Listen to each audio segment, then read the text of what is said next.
Ela sorriu. Foi humilhada e sorriu. Aquilo destruiu tudo o que eu acreditava sobre confiança.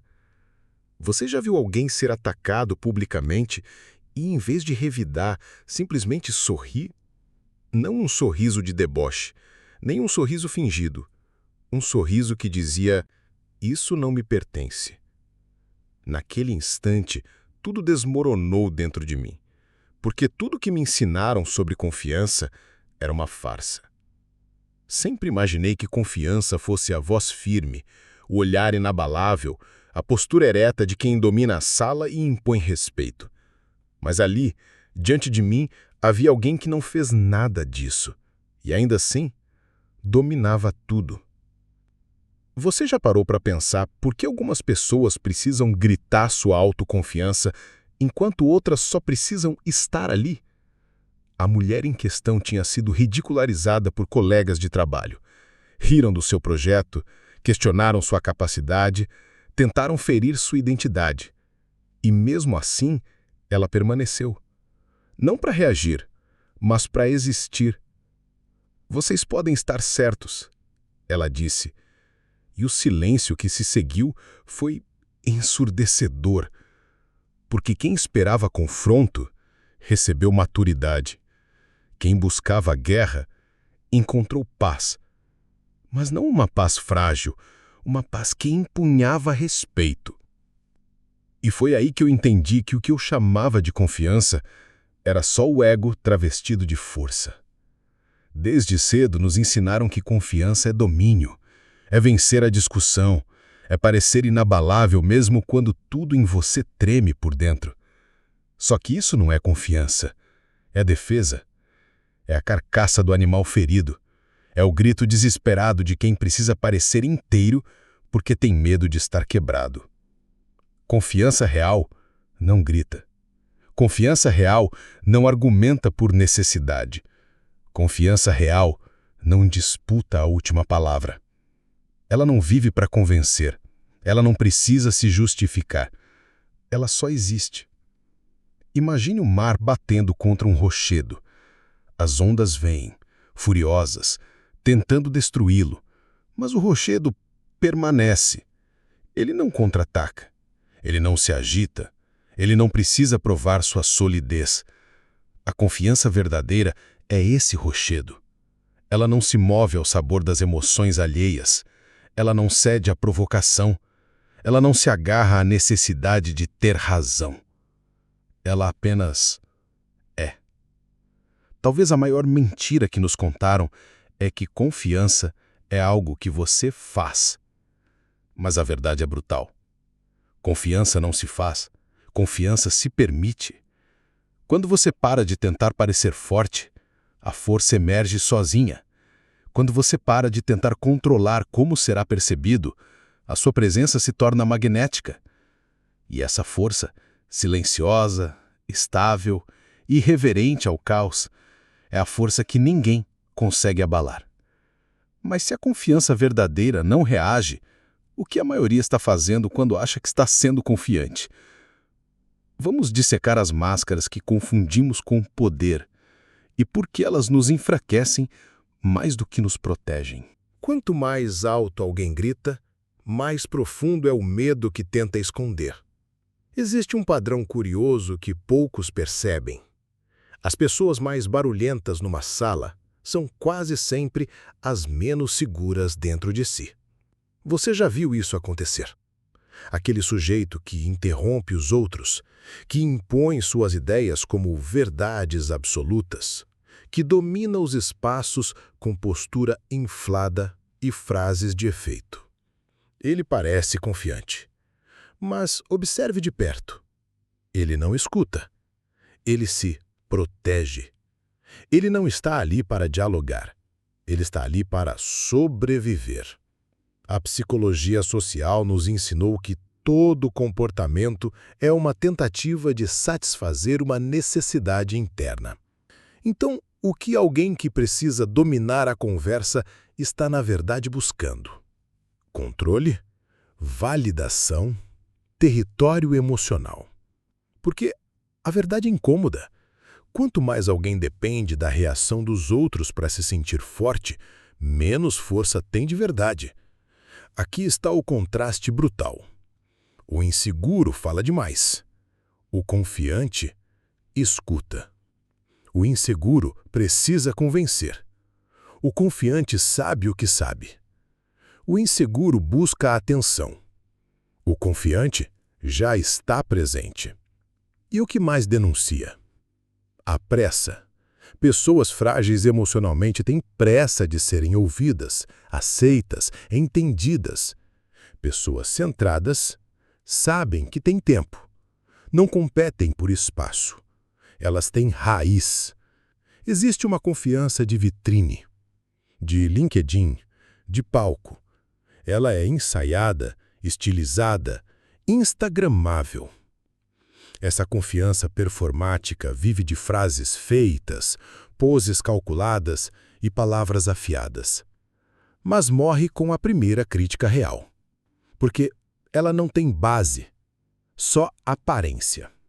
O filósofo francês Blaise Pascal escreveu: "Somos tão cheios de vaidade que até nos orgulhamos de sermos humildes."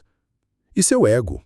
Um ator, um disfarce bem costurado que só funciona enquanto a plateia aplaude. E quando a plateia se cala, ele se desespera. A diferença entre rocha e máscara. A rocha é estável porque foi esculpida pela verdade. A máscara é frágil porque foi moldada pelo medo. O problema não é parecer confiante.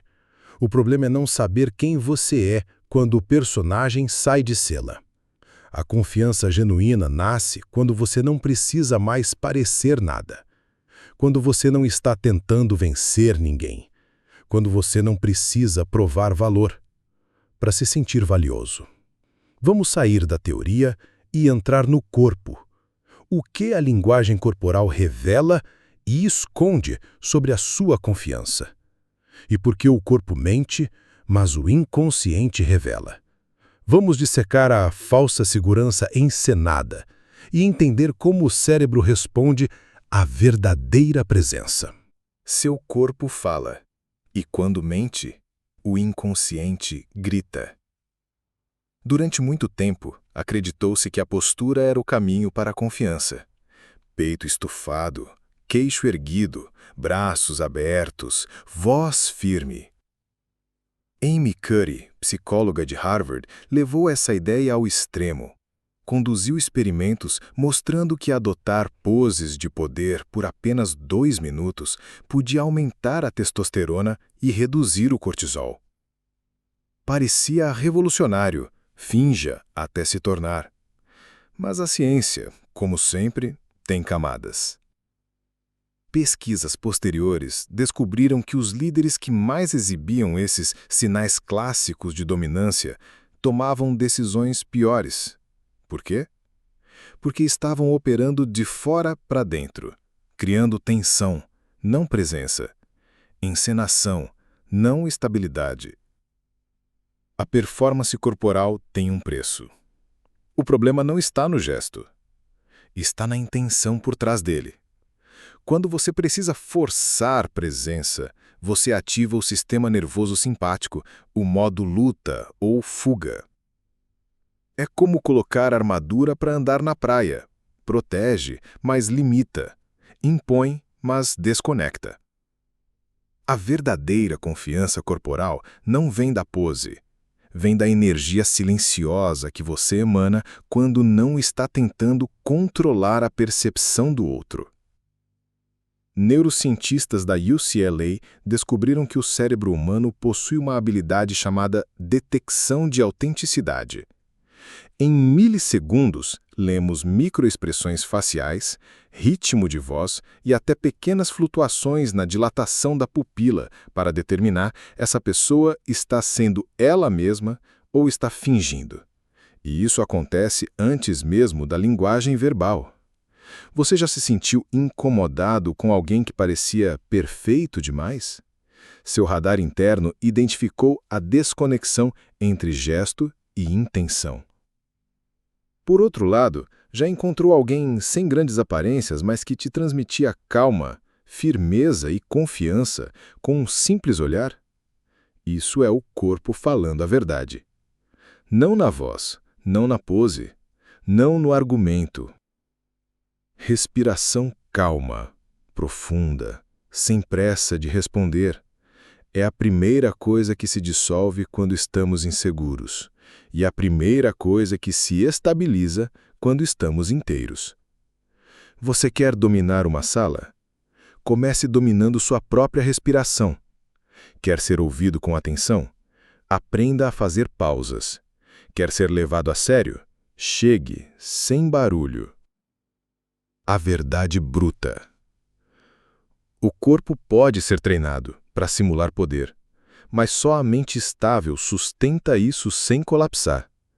E a mente estável nasce de um lugar simples, mas brutalmente difícil de acessar.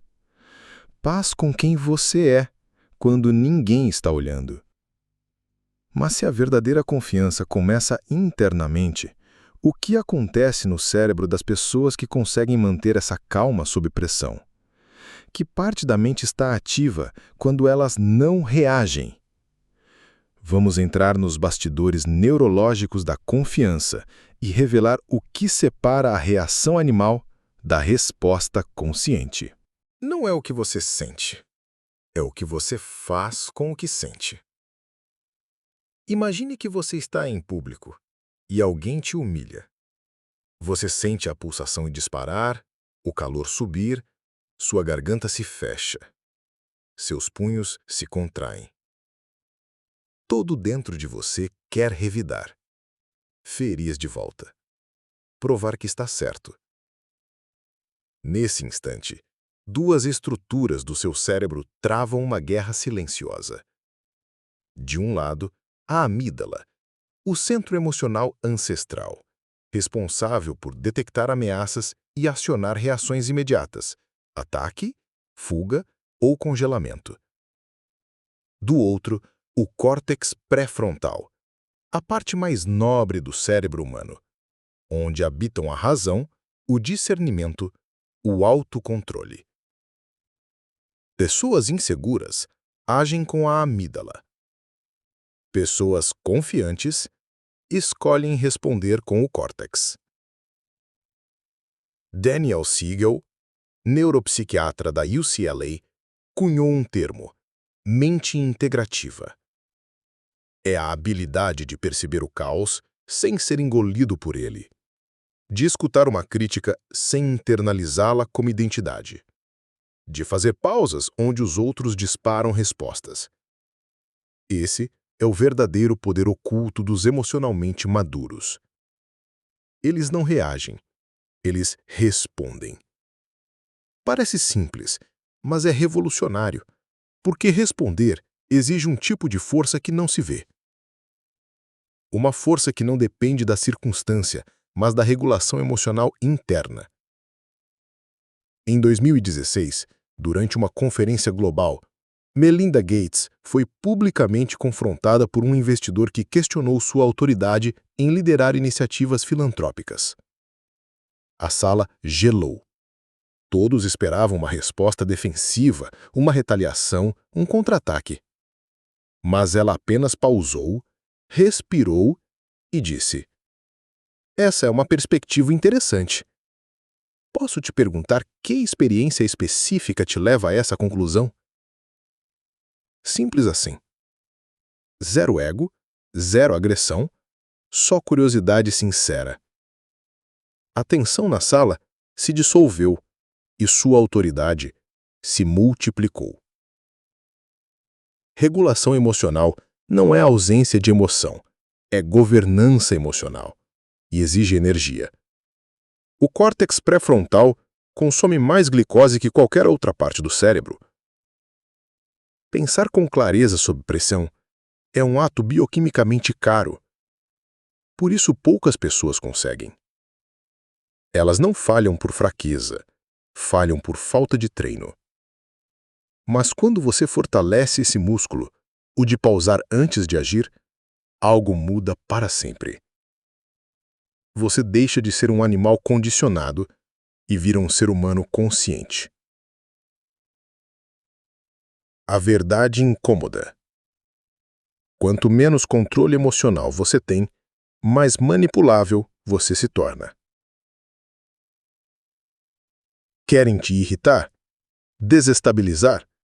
Te arrastar para o jogo da reatividade? Se você reage, já perdeu. Se você pausa, já venceu. Mas de onde vem essa habilidade? Por que algumas pessoas desmoronam sob pressão enquanto outras florescem nela? Vamos explorar a origem psicológica dessa força silenciosa, o locus de controle, e como ele molda toda a sua relação com poder, medo e responsabilidade. Não é o que acontece com você, é onde você acredita que está o controle. Você já se perguntou por que algumas pessoas parecem manter a estabilidade mesmo em meio ao caos, enquanto outras desmoronam diante do menor contratempo? A resposta não está no que acontece com elas, mas no que elas acreditam sobre o que acontece. Esse é o conceito de locus de controle, uma das ideias mais poderosas e ignoradas da psicologia moderna. Nos anos 60, o psicólogo Julian Rother desenvolveu um teste que revelava onde uma pessoa acredita que reside o controle de sua vida. Locus de controle externo. A culpa é dos outros, do governo, da sorte, da infância, da economia. Eu sou vítima. Locus de controle interno. A responsabilidade é minha. Eu posso errar, mas também posso aprender. Eu posso não controlar o que vem, mas controlo o que eu faço com isso. E aqui está o dado brutal. Pessoas com locus interno não apenas têm mais sucesso, elas têm menos ansiedade, mais resistência ao estresse e níveis muito mais elevados de confiança estável, porque essa confiança não depende do que está fora. Ela nasce de dentro. A diferença entre escudo e raiz. Quem vive com locus externo está em constante estado de defesa, porque acredita que o mundo está sempre prestes a feri-lo. E, como não tem controle, reage, se esconde, se sabota. Já quem vive com locus interno cria raízes. Essas pessoas não precisam controlar tudo, só precisam controlar a si mesmas. E isso muda tudo. Veja o contraste. O inseguro pergunta: por que isso está acontecendo comigo? O confiante pergunta: o que isso está tentando me ensinar? Percebe? Um vive na queixa, o outro na responsabilidade. A armadilha do mundo moderno. A sociedade atual foi construída para reforçar o locus externo. Likes, seguidores, algoritmos, curtidas, comparações constantes. Tudo empurra você a viver da aprovação alheia. Você posta e espera validação. Você escolhe e torce para que aprovem. Você pensa, já antecipando como será julgado. E quando sua autoestima depende disso, a confiança se torna um castelo de cartas. Quando você muda sua pergunta de "por que isso está acontecendo comigo?" para "qual é a minha parte nisso?", você ativa um poder que não pode mais ser tirado. Essa é a verdadeira confiança. Saber que mesmo quando tudo ao redor desmorona, você ainda tem algo seu, algo que ninguém pode tocar. Sua resposta consciente. Vamos cruzar o tempo e visitar dois dos homens mais poderosos da história, um escravo e um imperador, para entender por que, mesmo em extremos opostos da hierarquia, ambos encontraram a mesma verdade brutal. Ninguém pode controlar sua mente sem sua permissão. Você tem poder sobre sua mente, não sobre os eventos. Perceba isso e encontrará força. Marco Aurélio. Roma, século I. De um lado, Epicteto, escravizado, torturado, tratado como propriedade, sem liberdade externa, mas com o domínio absoluto da mente. Do outro, Marco Aurélio, imperador de Roma, o homem mais poderoso do planeta, com tudo ao seu alcance, e ainda assim, com os mesmos medos internos de qualquer outro ser humano. Ambos chegaram à mesma conclusão. A verdadeira liberdade não tem nada a ver com o que você possui. Ela tem tudo a ver com o que você não permite que te possua. A verdade estoica que poucos têm coragem de aceitar. Epicteto dizia: não são os acontecimentos que nos perturbam, mas a interpretação que damos a eles. Marco Aurélio escreveu: as coisas externas não tocam a alma. Elas estão paradas. Só nós lhes damos movimento. Dois extremos sociais, um mesmo entendimento. O que te destrói não é o que acontece, é o que você acredita sobre o que acontece.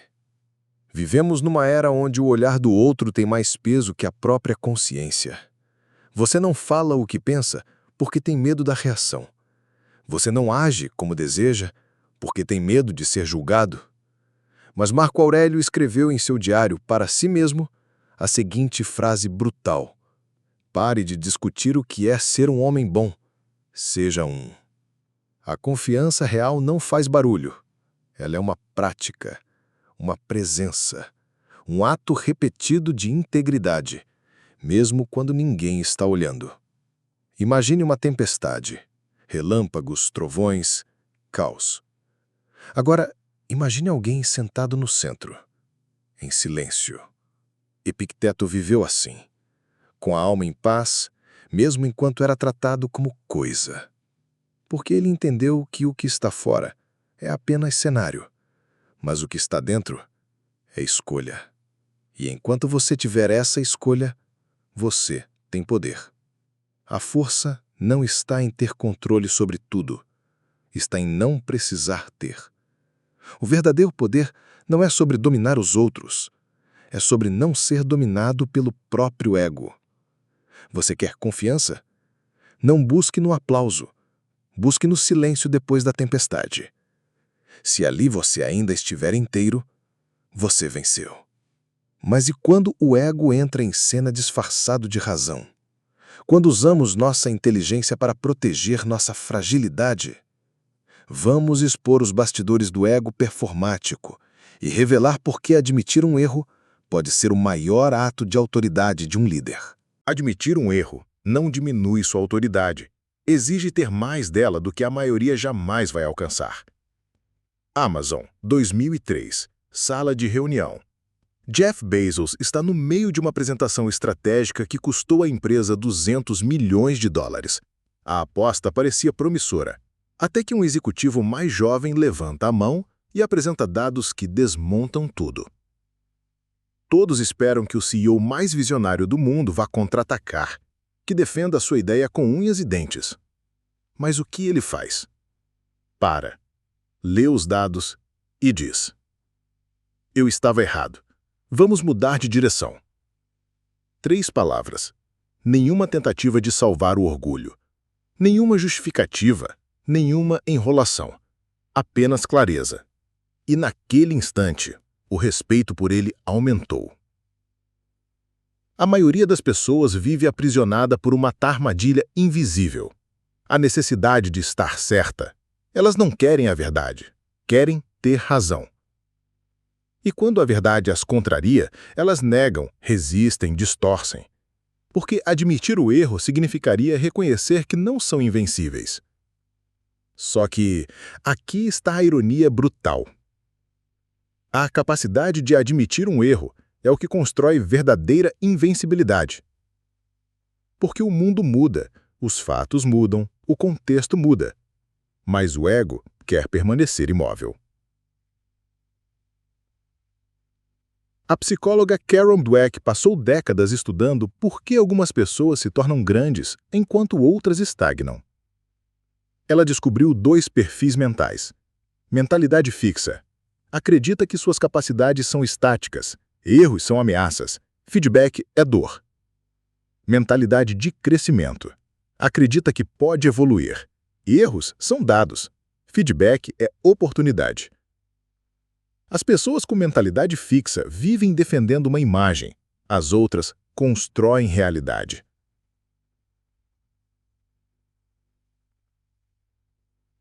Neurologicamente, pessoas que conseguem admitir um erro ativam áreas do cérebro ligadas à correção de rota, aprendizado rápido e regulação emocional. Enquanto as que resistem ao erro ativam áreas ligadas à autodefesa, ruminação e evitação.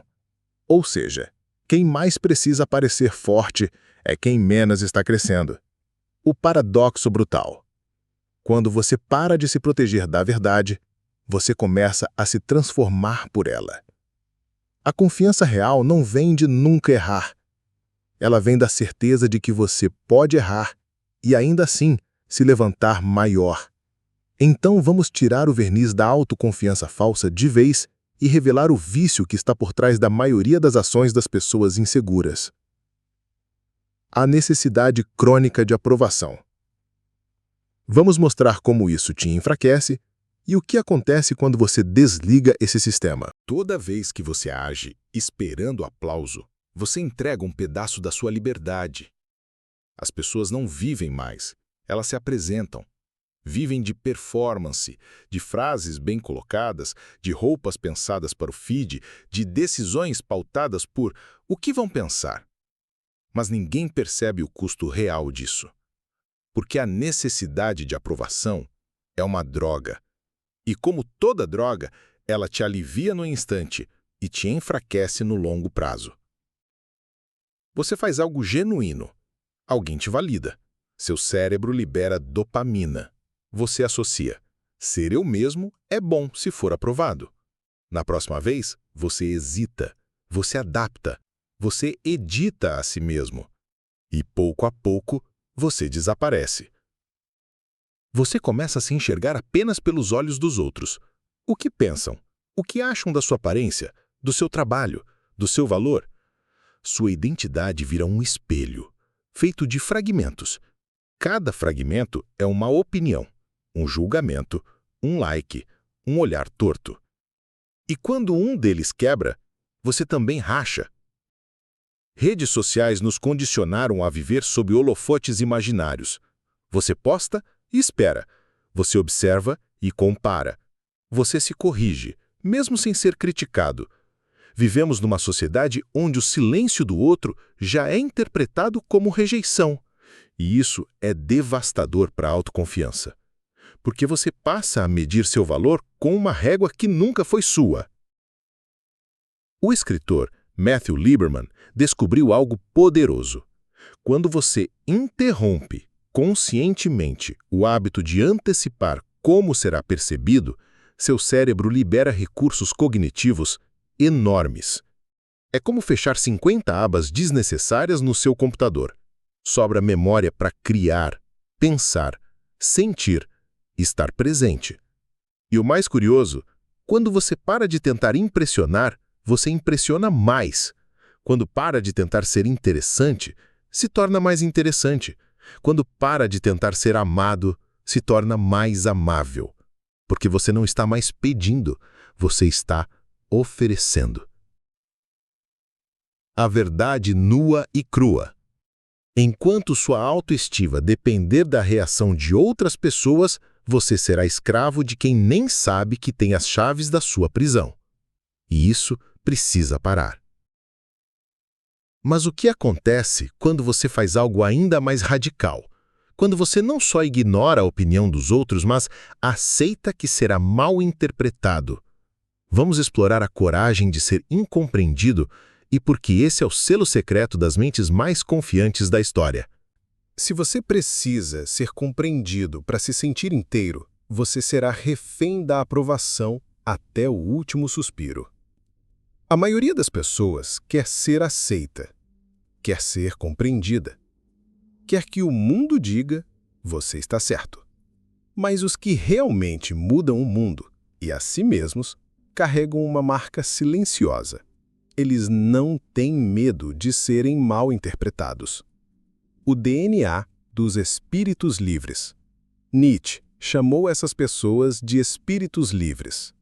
Seres que não ajustam sua verdade para caber na expectativa social, que não editam sua percepção para agradar a tribo. Mas isso tem um custo brutal: rejeição, distorção e isolamento.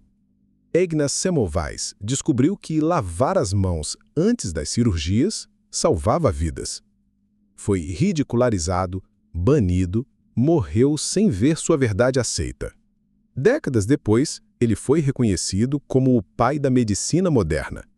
Mas ele morreu incompreendido. A maioria não está preparada para isso.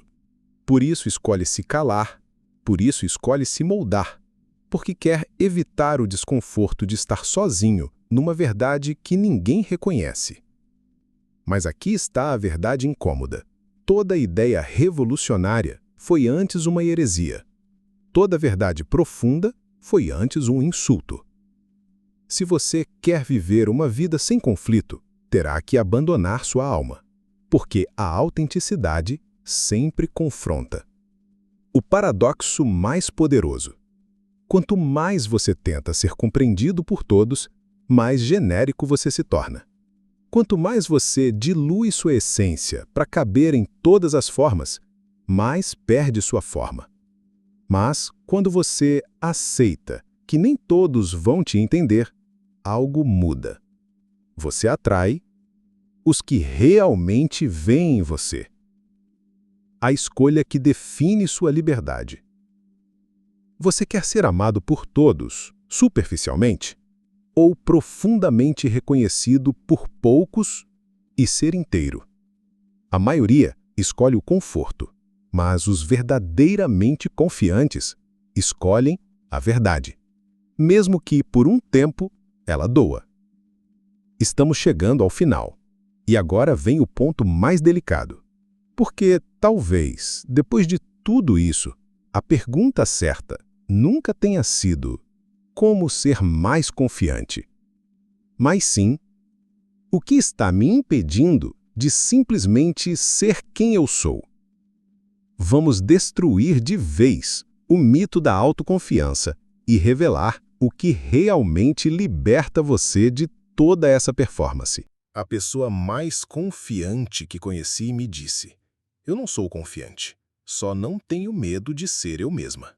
Foi essa frase, dita quase sem intenção, que explodiu tudo o que eu achava saber. Porque, até ali, eu ainda via a confiança como um estado a ser alcançado, como algo a ser conquistado, treinado, ensaiado. Mas e se for exatamente o oposto? E se a confiança que você tanto busca já estiver aí, só que sufocada, enterrada sob anos de condicionamento, medo, comparação e necessidade de aceitação? O budismo já sabia. O conceito de não-ego no budismo sempre pareceu distante demais, etéreo demais, mas agora faz sentido. Porque quanto mais você tenta fortalecer seu ego, mais você reforça a ideia de que ele é frágil. Quanto mais você tenta ser confiante, mais você comunica ao seu cérebro que não é. Quanto mais você luta por autoestima, mais você confirma que a perdeu. Alan Watts dizia: "A água não tenta fluir, ela flui. O sol não tenta brilhar, ele brilha." E da mesma forma, a verdadeira confiança não tenta aparecer, ela só é. Ela não surge do esforço de impressionar. Ela emerge no instante em que você para de lutar contra quem você já é. A prática da limpeza, não da construção. Pare de tentar adicionar confiança. Comece a remover o que a sufoca. A necessidade de agradar, o medo do julgamento, a obsessão por aceitação, a comparação constante, a performance social. Quando você limpa isso, o que sobra é presença. E presença real é magnética. A verdade final. A confiança que você busca não está numa versão melhorada de si mesmo. Está na aceitação radical de quem você já é, sem maquiagem, sem manual, sem medo. Você não precisa ser mais do que é. Você precisa ter coragem de ser exatamente o que é, por inteiro. E isso, essa nudez de si, é a força que ninguém pode roubar. Você chegou até aqui. Leu ou ouviu tudo isso? E agora tem uma escolha diante de si. Continuar vivendo de performance ou começar a viver de presença.